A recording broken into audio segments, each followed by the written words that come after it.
सूचना दर्पण न्यूज से किशन सोलंकी। हम अभी पहुंचे हैं ग्राम पंचायत देईदास। देईदास के जो वर्तमान सरपंच है राजेंद्र जी न्योड़, वो हमारे साथ है। उनसे हम बातचीत करेंगे जैसे ग्राम पंचायत के मुद्दों के और विकास की बात करें तो जैसे पेयजल है, शिक्षा है, रोडें हैं, इन मुद्दों पे बात करेंगे। और साथ ही जैसे बात करें राजेंद्र जी की तो वर्तमान में हनुमानगढ़ सीसीबी जो केंद्रीय सहकारी बैंक है उनके चेयरमैन भी है वर्तमान में, क्योंकि लगातार किसानों से जुड़े हुए हैं और जनता से जुड़ाव है इनका। तो इनसे जानकारी लेंगे कि सीसीबी में आज, क्योंकि धरातल पे यह किसान वर्ग का बेल्ट है, तो किसानों को सहकारी समितियों से और बैंक से क्या सुविधाएं मिलती है। और बात करें ग्राम पंचायत की देईदास की, तो उसके अंदर इन्होंने इस कार्यकाल के अंदर क्या क्या विकास की लहर चलाई है। तो आइए मिलते हैं राजेंद्र जी न्योड़ से। सरपंच साहब नमस्कार। नमस्कार जी। सरपंच साहब, सबसे पहले तो आप अपना एक राजनीतिक परिचय बताइए कि राजनीति में कब से इंटरेस्टेड है। मैं राजनीति में 2006 से इंटरेस्टेड हूँ। 2006 में ग्राम सेवा सहकारी समिति का देईदास का अध्यक्ष बना था जी। और 2006 के बाद में 2012 में हमारे चुनाव होने थे, वो नहीं हुए। फिर 2018 में मैं निर्विरोध अध्यक्ष बन गया जी। और 2015 में हनुमानगढ़ कोऑपरेटिव बैंक का वाइस चेयरमैन था और 2019 से कोऑपरेटिव बैंक का चेयरमैन। बिल्कुल। और वर्तमान में नौर क्रय विक्रय का वाइस चेयरमैन भी हूँ। बिल्कुल। और 2019 से सरपंच का पद मेरे पास है देईदास ग्राम पंचायत का।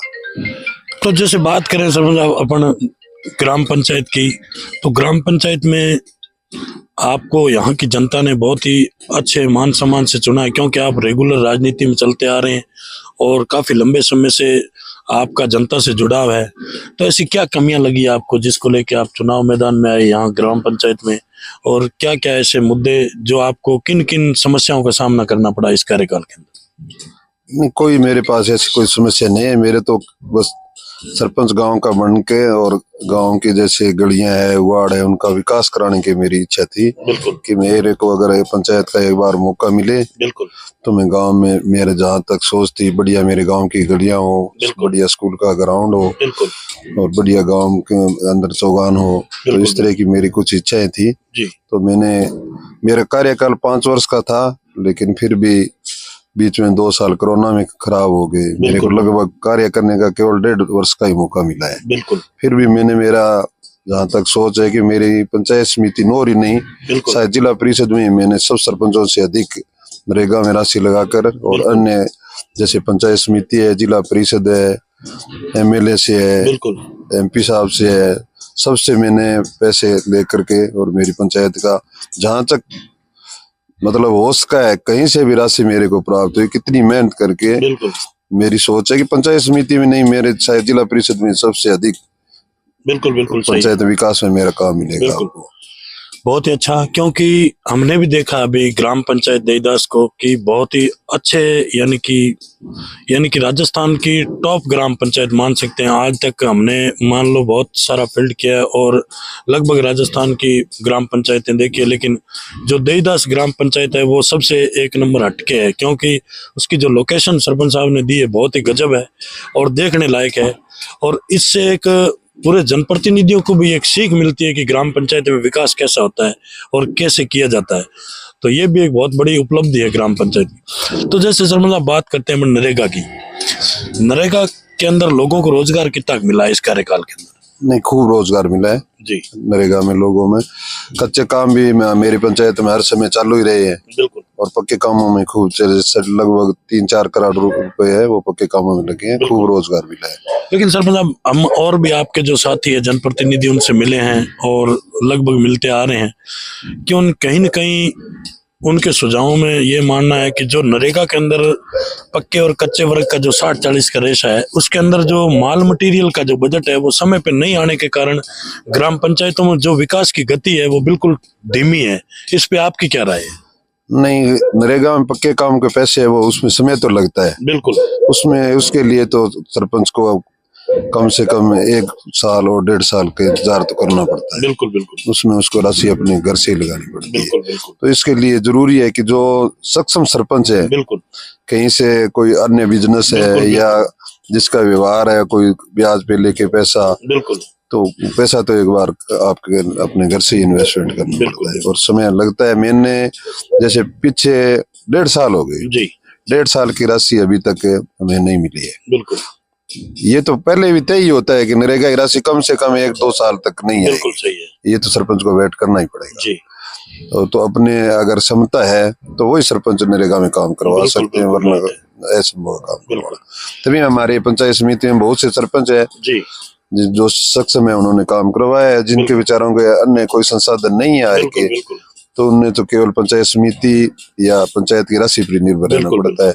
वो राशि समय पर इतनी न तो किस्त होती है और न बिल्कुल। समय पर हमें मिलती है, बिल्कुल, तो उससे इतना विकास जितना हमारी इच्छा होती है सरपंच की वो कर नहीं पाती है। बिल्कुल, बिल्कुल, राइट, अभी भी 2 साल की जैसे हमें पंचायत की तो किस्त नहीं मिल रही है। बिल्कुल, तो जो भी काम है, जैसे मेरी पंचायत में जितने काम हुए हैं बिल्कुल, वो सब नरेगा के तहत ही हुए हैं। जी, जी, और राशि मेरी कम से कम 2.5-3 करोड़ रुपए वो अभी भी पेंडिंग है। बिल्कुल, वो श्योर है राशि तो मिलनी बिल्कुल है, मिलेगी, वो उसके लिए बजट थोड़ी में। मेहनत तो करनी पड़ती है, समय से पैसे या कैसे से उधार लेके बिल्कुल, लगाओ, बिल्कुल। तो वो तो करना ही पड़ता है सब। तो सरपंच आप ग्राम पंचायत देईदास की बात करें तो आप एक शिक्षित हैं और शिक्षित परिवार से हैं और ग्राम पंचायत भी बहुत यानी कि टॉप लेवल पे आपकी। तो अपनी ग्राम पंचायत की बात करें तो इसमें शिक्षा का स्तर कैसा आपके सरपंच बनने के बाद? बढ़िया है साहब, बहुत बढ़िया है। मेरे शिक्षा का स्तर है, मेरे पंचायत में 3 गांव है, तीनों गांव में उच्च माध्यमिक स्कूल है। जी, शिक्षा का स्तर अच्छा है, बहुत अच्छा है। बहुत ही बढ़िया। तो जैसे सरपंच आप बात करें अपन, अब आपके पास लगभग 2 पद और भी है और सीसीबी के चेयरमैन भी हैं, वर्तमान में केवीएस के भी चेयरमैन हैं नौर से। तो जैसे बात करें, यह किसान वर्ग का बेल्ट है आप टोटल, तो इसमें कोऑपरेटिव सेक्टर से किसानों को जैसे एसटी ऋण है, तो उसमें क्या लाभ मिल रहा है कोऑपरेटिव विभाग से और अपने जो कोऑपरेटिव बैंक है उससे किसानों के लिए थोड़ा बताइए। किसानों के लिए कोऑपरेटिव डिपार्टमेंट से बहुत लाभ मिल रहा है साहब। जी, 1-1, 1.5 लाख रुपए सरकार बिना ब्याज के किसानों को दे रही है। बिल्कुल, वो केवल 12-6 महीने से उसको नया पुराना करना पड़ता है बिल्कुल, और कोई इंटरेस्ट नहीं लगता है। जी, समय पर सरकार है वो सहकारी समिति के माध्यम से किसानों को जैसे डीएपी है, यूरिया है, बिल्कुल, अन्य पेस्टिसाइड भी है उपलब्ध करवाती है। जी, अच्छा लाभ मिलता है कोऑपरेटिव डिपार्टमेंट से किसानों को। जी, बहुत ही अच्छा। तो सरपंच आप जैसे बात करें अभी अपने पंचायती राज विभाग की, तो इसके अंदर अभी आपके जो सरपंच संघ के जो आला कमान है वो भी आज सरपंच संघ के जो वहाँ जयपुर में जैसे कूच की बात की थी 6 तारीख को, उसके बाद में मुख्यमंत्री जी से मिले और उसके बाद फिर अभी 20-22 तारीख का टाइम दिया। तो क्योंकि ये कार्यकाल बढ़ाने की बात कर रहे हैं और प्रशासक नहीं लगा के सरपंचों को कार्यकाल दिया जाए, इस पे आपकी क्या राय है?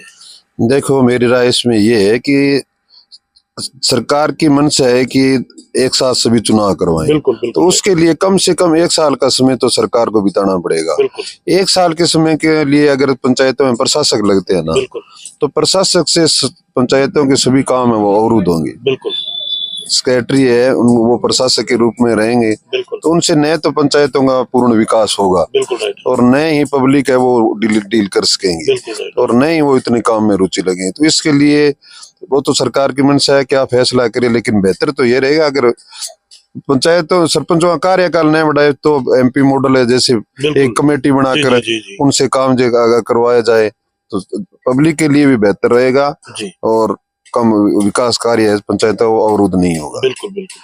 तो यही बेहतर रहेगा मेरे हिसाब से। सरपंच अब जैसे बात करें अपन अपनी ग्राम पंचायत देईदास की, तो जैसे हमने आज दिन तक खूब पंचायतें देखी और फील्ड किया है, हमने हर पंचायत में गए हम, लेकिन जो आज हमने जो एक अद्भुत पंचायत देखी, जैसे बहुत ही टॉप लेवल की, हमारे जहां तक नजर में है कि बहुत ही अच्छे लेवल में आपने जो नक्शा दिया है पंचायत को और जो लोकेशन दी है बहुत ही ग्रेट है। तो मैं ये चाहूंगा आपसे कि आप दूसरे जनप्रतिनिधियों को भी थोड़ा इसके बारे में मोटिवेट करें कि ग्राम पंचायत में इस तरीके के अपन विकास करें तो ग्राम पंचायत की कहीं न कहीं यानी कि राजस्थान में पहचान बनेगी। देखो जो जनप्रतिनिधि है, जो इस पद पे आए हैं, सरपंच है, वो अपने अपने हिसाब से तो सभी अच्छा काम करने की सोच रहे हैं और कर भी रहे हैं, सभी अच्छा भी कर रहे हैं। मेरा है जैसे मैंने गांव में कोई अलग तरीके से बैठक बनाई है, चौगान का कार्य किया है, तो मैंने भी अन्य सरपंचों से देख के ही किया है।